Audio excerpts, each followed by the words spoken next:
In this video, I am going to be making a tier list for all of the different specializations in the final. So I did one for the weapons, then I did one for the gadgets, so naturally I thought I would do one for the specializations as well. So S is going to be the meta, A is very good, B is good, C is okay, and D is not great. And I don't know if there's going to be one in every tier, but I guess we'll find out together. So we're going to start off with the charge and slam, which I think is very good. If you can hit someone up against a wall with this thing, it's going to do a lot of damage very quickly because you're going to hit them multiple times. And even if you just hit them once or twice with a regular charge, and then maybe jump at the end for an extra hit, it's going to do a lot of damage, and it can definitely make your enemies panic and help your, make it easier for your teammates to finish them off and get an assist or something like that. So this is just very good for damaging people, and also it's very, very good for destroying stuff. It destroys goo, it destroys barricades, it destroys walls, it destroys pretty much anything, so it's very, very good for coming in at like a weird angle and just getting a little bit of damage onto everyone, maybe following up with an RPG, then trying to finish people off with a flamethrower, or your teammates trying to CL40 them or something like that. So this can definitely go pretty well for you. In a lot of different situations. It's very flexible. You can use it for just pure damage or for destruction, or both at the same time. If you try and cut someone off when they're running away, if you like charge through a building, you can even catch up to lights, and especially medium sometimes. So it's also just a nice damage boost, speed buff. It's a nice speed buff because it just makes you faster than a medium for, well, as long as you're using it, which is pretty nice as well. So you can actually like outrun a medium if you're using this thing, and assuming they're not, jump padding or anything like that. So this is just very, very good, very, very decent, very, very solid. And you will probably have a good time if you put it on. Now, I'm going to clarify who this tier list is for. This tier list is going to be for your average player. That's, got average aim and probably isn't, that's probably going to be solo queuing most of the time, I would say. So that's what this is going to be for, just to clarify that now. And with that in mind, I'm going to put the goo gun in good. I know a lot of people would probably put this in A, but that requires that you have, very, very, very good aim, and you really know what you're doing, and you have like really, really good game sense, and you know how to communicate with your teammates, and you're using comms, and maybe even trio stacking, I think, is where this thing is going to unlock its full potential. But for now, when you're solo queuing, I think this is going to be good. It's going to be good if you're pairing it with the right stuff, like, for example, Sledgehammer gooing someone and then, hitting them with the Sledgehammer, but there is a better alternative to this, which is obviously going to be the Winch Claw, which we'll get to in a minute. But the goo gun's very good. Good for defense, and just good for, fortifying an area, and also for making people stuck, and maybe you want to, pair that with like a pyro grenade to watch it all burn afterwards or something. So there's some nice plays you can do with this, with the right loadouts and stuff like that. But I just think it's good for the average player. Now, obviously, if you're in Diamond or something like that, it's probably not going to be as good. And if you're in, like, Bronze, then this can probably do quite well against a lot of people that maybe, start panicking once they get gooed or something. But for now, for the average player with, average aim and average game sense and all of that kind of stuff, I think I'm just going to leave it in B. Then we have the mesh shield, which isn't great. Where am I going to put the mesh shield? I don't want to put it in D, because even though I do think it's like considerably worse than any of the other heavy specializations right now, I don't think it's, absolutely unusable. No, you know what? I do think it's pretty bad right now. So with the launch of Season 4, it's now got a cooldown. So if you like use it and then just stop using it straight away, you get a cooldown, which isn't great. And I think it's like a pretty long cooldown as well. I'm not actually too sure how long it is, but any sort of cooldown on the mesh shield, like just when you start using it, even if it hasn't taken any damage, is just not a good idea. So the mesh shield used to be very good for, trio stacking teams that were using comms. It used to be super annoying for that. But it was never so great for, the average player that was solo queuing and not using comms. I never thought it was that fantastic myself. And that was even back when, like, the S8-12-16 meta was there and, like, heavy was really, really, really good. I never really used the mesh shield so much. I never really found it to be that fantastic, because obviously I, like, generally always solo queue. But now, I think it's even worse for, like, average solo queuing player with, average aim. I just really don't think it's going to be that great. I think if you want defense, you can probably just go with goo. And if you want offense, like some people use the mesh shield for offense, like they would flamethrower someone, and then while the afterburn was active, they would shield so they can't take any damage. they'd unshield Flamethrower, get the Afterburn active, and then shield again. So they would like constantly be doing damage while not taking any. So some people would use it for offense, but if you want offense, just use Charge and Slam, and if you want defense, just use Goo Gun. There's really not going to be a whole lot of point using the Mesh Shield anymore. People can still shoot it, they can just get rid of it that way, and obviously if you let it down at any point, it has a cooldown, which really isn't ideal. So I definitely think that that is not going to be great at the moment. Then we have the Winch Claw, which I would argue is pretty good. I'm going to put the Winch Claw in A. I think the Winch Claw is very good. If you're pairing this with Sledgehammer, it can be really, really, really nasty. It can be real devastating if you pair this thing with a Sledgehammer, because the enemies really just can't get away. Like a medium, if you winch them and then start doing a heavy attack and then you slide while you're doing it, I really don't think the medium can get away unless they use like a jump pad or a zipline really quickly. It's really rough. And even if you're not using Sledgehammer, even if you're using like Flamethrower or SA-1216, or even the Deagles, really, or, you know, if you're pairing this with any weapon, it's going to be easier to get the first few shots off on them. So this is definitely really, really nasty for that, and also just for utility. You can use it quite well with, you know, some of your other gadgets. Like if you're pairing this in with like anti-gravity cube to raise it up, and then Winch Claw to pull it towards you, then maybe Barricade to make a nice safe area for yourself, then maybe Dome to, you know, let you get the cash out steal. That can be very, very hard to play against. So I definitely think that this is very good. I'm actually going to put it in front of the Charge and Slam, because there's a lot of kind of loadouts that you can combine with this to make it better. Whereas with the Charge and Slam, I don't really think that's going to be the case. The Charge and Slam like has a lot of utility to it, but there's not really going to be something that has a lot of like synergy directly to the Charge and Slam, if that makes sense. But with the Winch Claw, you know, you can use the anti-gravity cube. With the Winch Claw, you can use, you know, RPG to blow something up and then pull something towards you. And also you can just like pull regular stuff like goo barrels or your teammates' totems towards you as well, which can be pretty nice. And the cooldown isn't too long on it at all, so you can generally use it like maybe 2, even 3 times per fight, which is quite nice as well. So I actually think that's very good right now. So then we have the Healing Beam, which is just simply the meta. If you're playing medium, you should probably just put the Healing Beam on. It's just very, very, very good at all ranges. At bronze, this is great. At gold, this is great. At diamond, this is great, right? So just, you know, Healing Beam is very, very, very good, and it's definitely the absolute meta for the medium. Even though it was nerfed with the launch of Season 4, it's still very, very, very good. Very good to pair with defib, and obviously always going to be useful in every game and every game mode as well, because your teammates are always going to be taking damage, so you're always going to have the opportunity to heal them. So by nature, it's just always going to be useful in every situation, in every fight. And then I'm going to go on to the Dematerializer, which I guess I should probably put in A. I think, yeah, I guess I'll put it in A. I'll put it behind the Charge and Slam. I'm fine with that. Whatever is on the left is the best, and whatever is on the right is the worst in each tier is how I'm going to do it. So yeah, the Dematerializer I think is pretty good.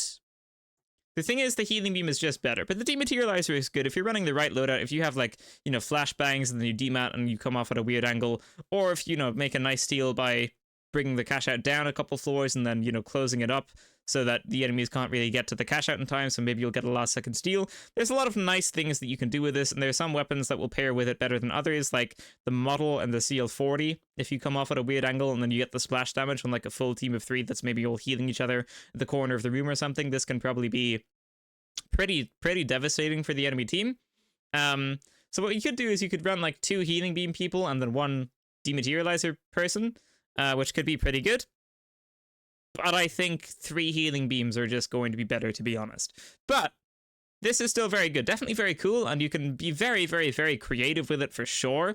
And you can definitely get some nice kills with this thing. You can really outplay people with this thing as well. So it's very, very nice for all of that kind of stuff. So for that reason, I think it is going to be an A. It really just depends on however good the person is and however creative they are is probably going to be how good this is, if that makes sense. So if a bronze player is using it, it's probably not going to be great, but if a gold player is using it, it's probably going to be like pretty solid, you know? So that's what I'll say about that. Then we go into the turret. And I don't think the turret's good. I think the turret's okay. So I'm going to put it in that tier. It's just not that good. It's fine as a very, very temporary distraction that can be taken out pretty quickly or just avoided altogether. you're not going to get a lot of kills with this thing. I really don't get kills by a turret much at all. I really just don't. It's really, it's fine. It's okay, but it's not really going to be the best. Dematerializer is a better option for people that are, you know, they like making kind of creative and cool plays, and then Healing Beam is just going to be so much better. The turret is kind of for, like, you know, you just place it and then you don't have to think about your specialization. But if you thought about your specialization, if you thought about healing people when they were low, that's just going to offer so much more value. The Healing Beam just offers so much more value. The Dematerializer, you can be really creative with it, and you can make some nice plays with it. But the turret, you just place it and then it shoots people. You know, there's much less to it. It's really simple. It's really straightforward. And that's not in a good way. It's unfortunately just a little bit underpowered right now. It would be nice to see like a faster lock-on, or maybe a damage buff or something like that. But at the moment, I feel like this is just pretty inferior to either of the other mediums specializations. So for that reason, it's going to go into the okay tier. You can pair it with like the APS. You can put the APS turret in front of it to protect it, and then the turret behind it. And maybe that will be like a little bit annoying, and maybe someone can be like hiding behind both of the turrets.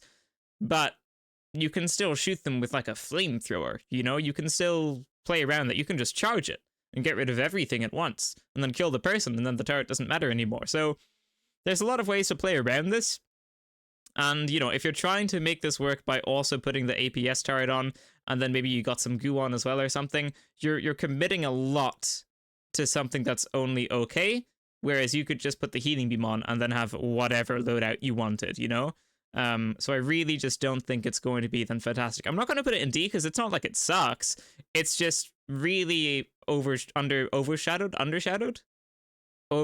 I can't remember. I can't speak English. It's just really inferior to the Dematerializer and the Healing Beam. So I'm just going to leave it in C. So I'm going to do Evasive Dash first, which I'm not going to put into S tier. But I am going to put it into A tier, and I'm going to put it first in A tier. Because meta is just like very good. You know? It's like this, but like times 5. So I'm not going to put the Evasive Dash in there. But I do think the Evasive Dash is very good. I don't think it's very good, but I do think it's very good. So yeah, that's going to go into A.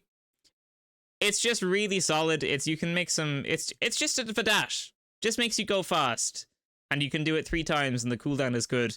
And, you know, you can like window hop and then go back into the window, but the window that's 2 floors above instead of only 1 floor above. You can just zip around the map.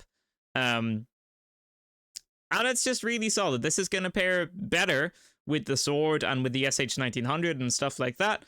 But it's also going to be perfectly fine to pair this with like the sniper or something like that for extra movement too. And it's also just nice from being able to get from point A to point B faster as well. So really just a very nice specialization, and I don't really have a whole lot to say about it because it's fairly straightforward, but it's definitely going to be at least in A tier. And then in comparison, we're going to have the cloaking device. So here's the thing about this. If someone's really good and they have really good aim, then this is probably going to be A. But for the average player with average aim, this is going to be B. Because it's really hard to make this thing work. You have to really know what you're doing to make this thing work. It's very visible, it's very audible. So unless, you know, unless you're standing at the perfect spot and you have really good aim and you're just ready to like take someone out like that, it's probably not going to be great. Because with this thing, your positioning really matters a lot. If you've got bad positioning while you're using this and then you suddenly start shooting someone from a bad position, you're just going to die. And you're going to die a lot. And if you try running up to someone and they're just like looking in your general direction, they're going to see you and they're going to take you out. So it's not the best for people that aren't so fantastic and they don't know about, you know, really good positioning and they don't have the best aim ever. If you do have that stuff, this is going to be better for sure. But for the average player, with the average aim and, you know, the average kind of positioning and all that kind of stuff, I think this is just going to be a good option that you can use if you like the specialization itself. And then lastly, we have the grappling hook, which is just okay. The evasive dash is just better, really. The grappling hook would either need to have like a faster cooldown slightly, or it would need to have 2 charges. I think either of those would make this pretty good. But for now, it's just okay. The evasive dash is just better. The grappling hook gets you faster from point A to point B, but that's like all it does. It really is. So, you know, if you always want to be the first one to open every vault, then you should probably go with the grappling hook. But if you want to actually win fights and stuff like that, then you probably want to go with the evasive dash. Now remember, this is for the average player, right? So I know some people have crazy aim. They can grapple up, grapple up and then snipe someone in the face and then, you know, go back down, snipe someone else, and they can like cosplay as Widowmaker from Overwatch, right? I know that people can do that, but it's real hard to do, and your average player can't do that. So for the average player, the evasive dash is just much more forgiving, because you've got 3 uses instead of 1. So that it's just going to be okay. The evasive dash is really just going to overshadow it quite a lot. So that is going to go into C. And I think that's fair. I think the Healy Beam is just quite simply meta. I think you're going to have a pretty good time with the evasive dash, the Winch Claw, the Charge and Slam, and the Dematerializer, even if you're not great at the game. I think all of these are going to do pretty well for you. I'm actually going to put Winch Claw last, because even though I think this is very good, it does require a bit of aiming. So if I want to stay true to like my own judgment here, I think I have to put this last in A, because you do need to be able to aim with it. But you know, I think it's still very good. Then in B, we have the Goo Gun and the Cloaking Device. They're fine. They're solid. You can use them if you want. They're going to be a little bit better, a little bit higher up, but they still perform well at the lower and medium ranges, I would say too. And then stuff that I really just wouldn't use, but you can use them if you really want to, is the turret and the grappling hook. And then the not great stuff, which probably is going to get a buff pretty soon, I would say, is going to be the mesh shield, because it's really just not that good right now. So there is my specialization tier list. So now at the end of the video, I might actually do a thing where I'm gonna position these in a way. Actually, no, I'm not. I was gonna say I was gonna position them in a way where they would just be best for like all the top level players, but I'm not going to do that. I can probably just do that in a different video or something. So yeah, I'm going to leave that video there now. If you want to check out my Twitch, then you can. I'm going to be streaming every day. And also my Discord is going to be linked in the description down below as well, which you can hop on and join. So there you go. Thank you so much for watching, ladies and gentlemen. That is going to be it for this video. If you liked it, leave a like, subscribe, and I will see you in the next one. Farewell.